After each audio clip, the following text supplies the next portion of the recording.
Pride and Prejudice by Jane Austen, Chapter 32.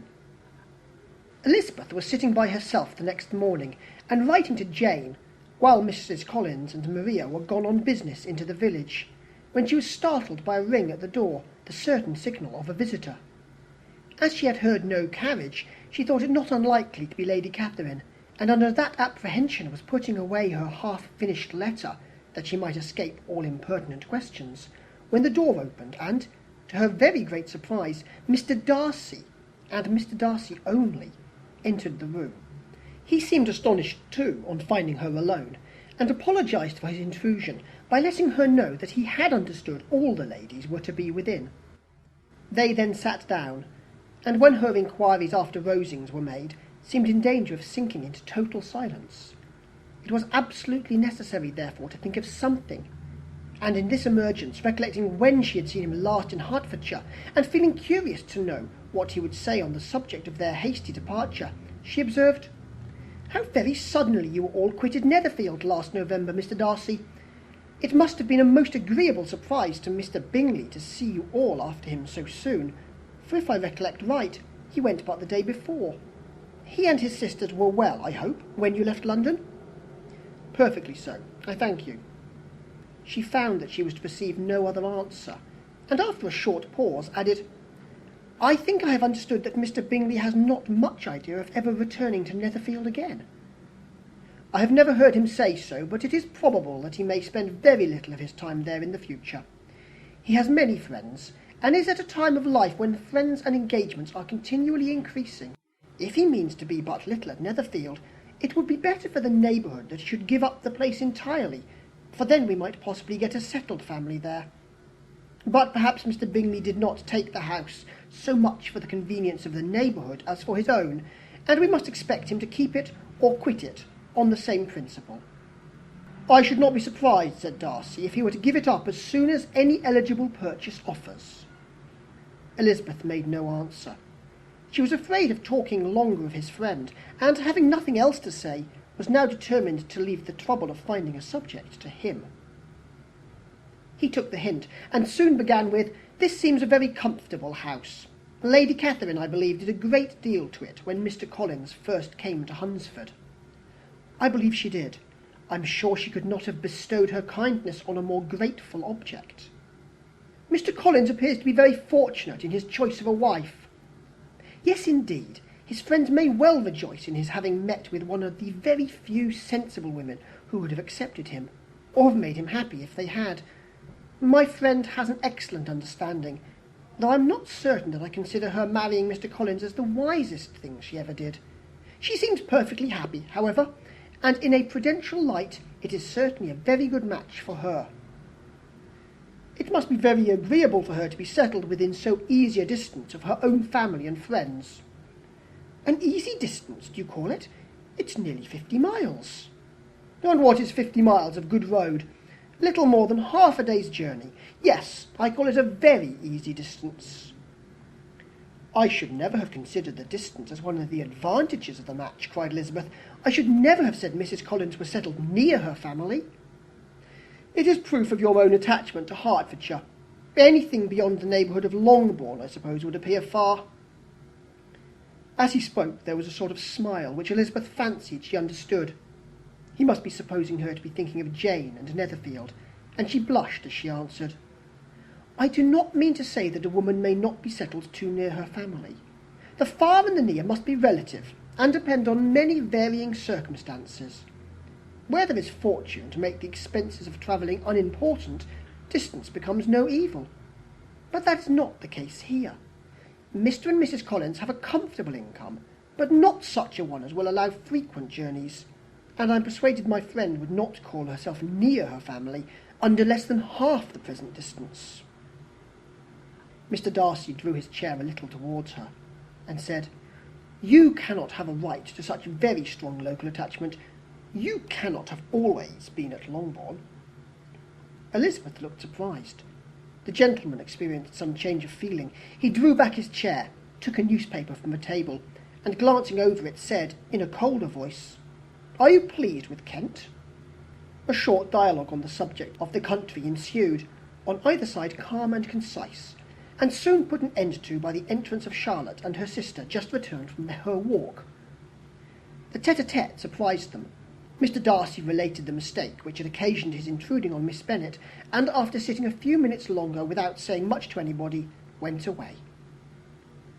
"What can be the meaning of this?" said Charlotte as soon as he was gone. "My dear Eliza, he must be in love with you, or he would never have called us in this familiar way." But when Elizabeth told of his silence, it did not seem very likely, even to Charlotte's wishes, to be the case, and after various conjectures, they could at last only suppose his visit to proceed from the difficulty of finding anything to do, which was the more probable from the time of year. All field sports were over. Within doors there was Lady Catherine, books, and a billiard table, but gentlemen cannot always be within doors, and in the nearness of the parsonage, or the pleasantness of the walk to it, or of the people who lived in it, the two cousins found a temptation from this period of walking thither almost every day. They called at various times of the morning, sometimes separately, sometimes together, and now and then accompanied by their aunt. It was plain to them all that Colonel Fitzwilliam came because he had pleasure in their society, a persuasion which of course recommended him still more, and Elizabeth was reminded by her own satisfaction in being with him, as well as by her evident admiration of her former favourite George Wickham, and though in comparing them she saw there was less captivating softness in Colonel Fitzwilliam's manners, she believed he might have the best informed mind. But why Mr. Darcy came so often to the parsonage it was more difficult to understand. It could not be for society, as he frequently sat there 10 minutes together without opening his lips, and when he did speak, it seemed the effort of necessity rather than of choice, a sacrifice to propriety, not a pleasure to himself. He seldom appeared really animated. Mrs. Collins knew not what to make of him. Colonel Fitzwilliam's occasionally laughing at his stupidity proved that he was generally different, which her own knowledge of him could not have told her, and as she would like to have believed that this changed the effect of love, and the object of that love her friend Eliza, she set herself seriously to work to find it out. She watched him whenever they were at Rosings, and whenever he came to Hunsford, but without much success. He certainly looked at her friend a great deal, but the expression of that look was disputable. It was an earnest, steadfast gaze, but she often doubted whether there were much admiration in it, and sometimes it seemed nothing but absence of mind. She had once or twice suggested to Elizabeth the possibility of his being partial to her, but Elizabeth always laughed at the idea, and Mrs. Collins did not think it right to press the subject, from the danger of raising expectations which might only end in disappointment, for in her opinion it admitted not a doubt that all her friend's dislike would vanish if she could suppose him to be in her power. In her kind schemes for Elizabeth, she sometimes planned her marrying Colonel Fitzwilliam. He was beyond comparison the most pleasant man. He certainly admired her, and his situation in life was most eligible. But to counterbalance these advantages, Mr. Darcy had considerable patronage in the church, and his cousin could have none at all. Chapter 33. More than once did Elizabeth, in her ramble within the park, unexpectedly meet Mr. Darcy. She felt all the perverseness of the mischance that should bring him where no one else was brought, and, to prevent its ever happening again, took care to inform him at first that it was a favourite haunt of hers. How it could occur a second time, therefore, was very odd. Yet it did, and even a third. It seemed like wilful ill-nature, or a voluntary penance, for on those occasions it was not merely a few formal inquiries and an awkward pause and then away, but he actually thought it necessary to turn back and walk with her. He never said a great deal, nor did she give herself the trouble of talking or of listening much, but it struck her in the course of their third rencontre that he was asking some odd, unconnected questions about her pleasure in being at Hunsford, her love of solitary walks, and her opinion of Mr. and Mrs. Collins's happiness, and that in speaking of Rosings and her not perfectly understanding the house, he seemed to expect that whenever she came into Kent again, she would be staying there too. His words seemed to imply it.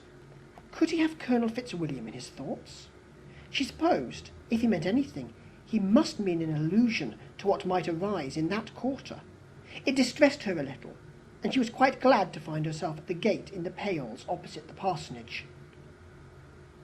She was engaged one day as she walked in perusing Jane's last letter, and dwelling on some passages which proved that Jane had not written in spirits, when instead of being again surprised by Mr. Darcy, she saw on looking up that Colonel Fitzwilliam was meeting her.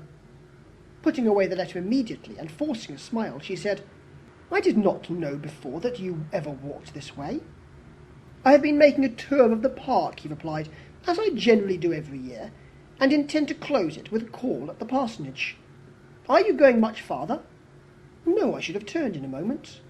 And accordingly she did turn, and they walked towards the parsonage together.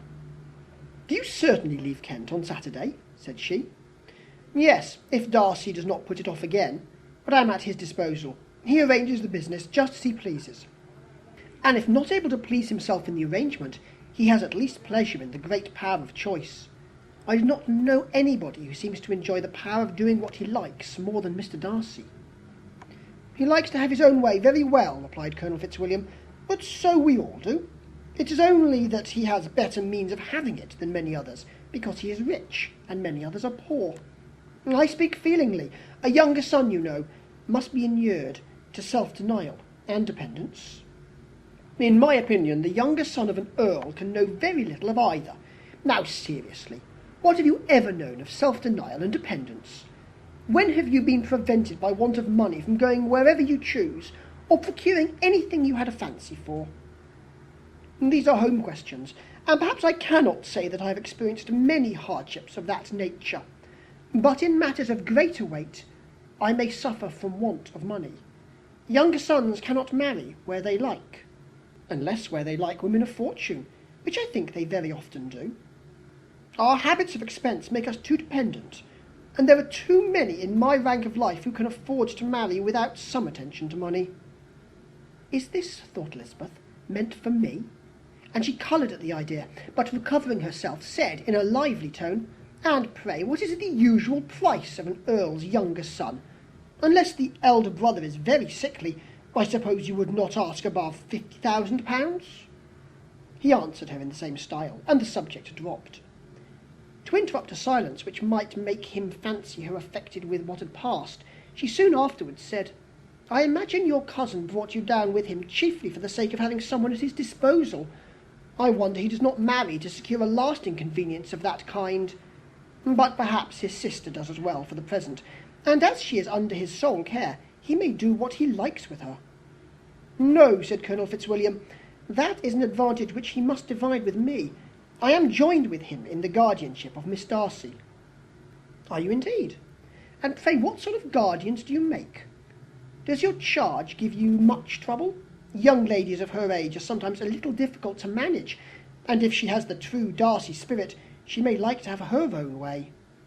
As she spoke, she observed him looking at her earnestly, and the manner in which he immediately asked her why she supposed Miss Darcy likely to give them any uneasiness convinced her that she had somehow or other got pretty near the truth.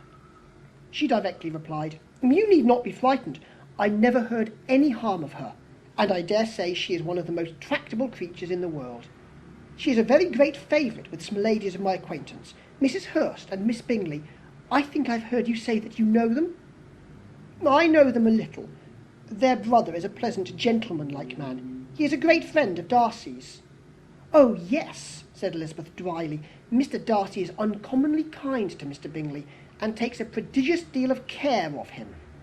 "Care of him? Yes, I really believe Darcy does take care of him in those points where he most wants care. From something that he told me in our journey hither, I have reason to think Bingley very much indebted to him. But I ought to beg his pardon, for I have no right to suppose that Bingley was the person meant. It was all conjecture." "What is it that you mean?" "It's a circumstance which Darcy would not wish to be generally known, because if it were to get round to the lady's family, it would be an unpleasant thing. You may depend on my not mentioning it. And remember that I have not much reason for supposing it to be Bingley. What he told me was merely this, that he congratulated himself on having lately saved a friend from the inconveniences of a most imprudent marriage, but without mentioning names or any other particulars.